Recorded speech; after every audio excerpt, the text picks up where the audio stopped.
Depuis plusieurs années, partout dans le monde, les sites de rencontres explosent et n'ont jamais été aussi fréquentés. Mais est-ce vraiment la solution pour faire des rencontres qui aboutissent?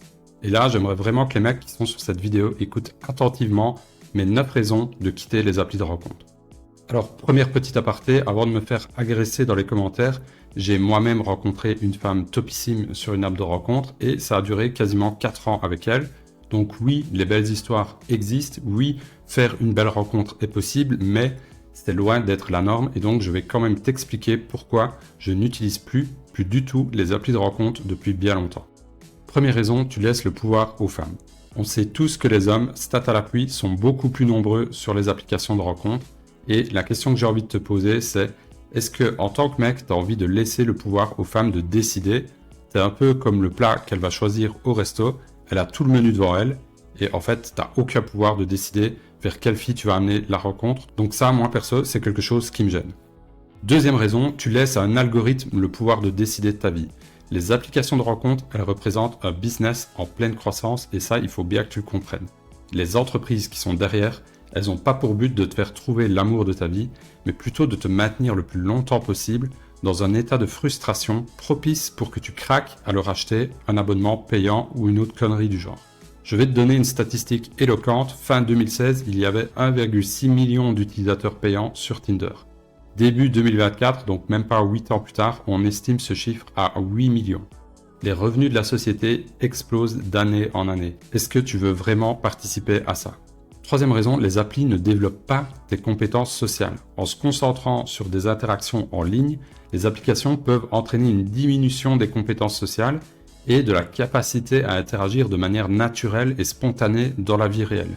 Mets plutôt l'accent sur le développement de tes compétences sociales et de ton inner game pour séduire, tu verras que ça va te servir dans plein d'autres aspects de ta vie.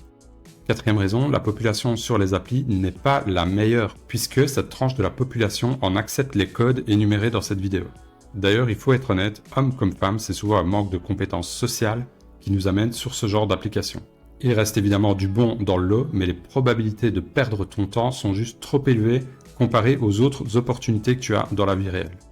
Cinquième raison, dépendance à la validation externe. Et c'est valable pour les femmes, les applications peuvent accentuer ta dépendance à la validation externe, où l'estime de toi va être liée au nombre de matchs ou de messages reçus.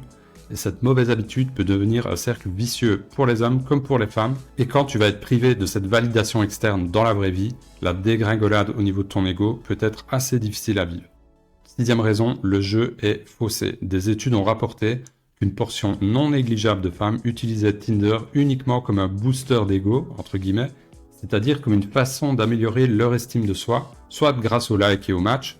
Et vous allez également tomber sur une flopée de femmes assez narcissiques qui n'hésitent d'ailleurs pas à mettre leur Instagram en lien dans leur description Tinder, en prétendant qu'elles sont plus disponibles là-bas, etc. pour gagner des followers vite fait bien fait dès qu'un pigeon viendra cliquer pour lui parler ou aller voir ses photos.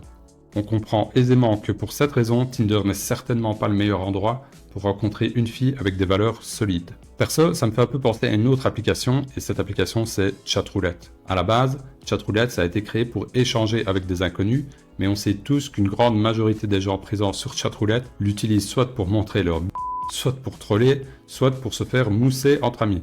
Est-ce que ça fait de Chatroulette la meilleure application pour discuter et rencontrer des gens intéressants? Bien sûr que non. Et pour moi, le même parallélisme peut être fait avec Tinder et les rencontres. Septième raison, la paresse liée à l'illusion de choix et de facilité. L'abondance de profils sur les apps peut créer une illusion de facilité et de choix infini, ce qui va rendre les utilisateurs et utilisatrices moins enclins à s'investir dans une relation et donc moins enclins à surmonter les défis qui finissent toujours par se présenter quand on construit une relation de couple. Je parle donc là d'un comportement néfaste sur le long terme qui est aussi dévastateur qu'invisible, puisqu'on parle vraiment de quelque chose qui va se renforcer de manière insidieuse. Huitième raison, et elle est assez facile à comprendre, en ligne, on peut ghoster une personne subitement alors que ce n'est tout simplement pas possible quand tu es en face à face. Or, si tu rencontres une jolie fille dans ton groupe d'amis et que celle-ci au début ne se montre pas spécialement très intéressée par toi, ça peut arriver que ça bascule en cours d'interaction. C'est même très fréquent, mais en ligne, tu n'as pas cette chance puisque la fille va directement, ne plus te parler d'un coup et tout simplement disparaître, chose qui est impossible dans la réalité. Neuvième raison, et dans la pratique, elle se rencontre très fréquemment, il se peut que tu sois parfois déçu par la réalité, simplement en tombant sur des photos bien trop flatteuses et avoir une grosse déconvenue au moment de rencontrer la personne. Et là aussi, c'est une perte de temps aussi bien pour elle que pour toi par rapport aux vraies rencontres où tu ne serais pas tombé dans ce genre de panneau. Donc voilà, j'espère que ce petit exposé t'aura convaincu de désinstaller une bonne fois pour toutes tes applis de rencontre. Et surtout, je t'encourage à sortir de chez toi, passe à l'action dans la vraie vie, n'hésite pas à bousculer les codes, à transgresser les règles. C'est vraiment ainsi qu'on écrit les plus belles histoires et ça, c'est pas possible sur les apps de rencontre, tout simplement parce que tu es obligé de te soumettre à leurs règlements et à leur façon de faire. Je te dis merci d'avoir regardé et à la prochaine.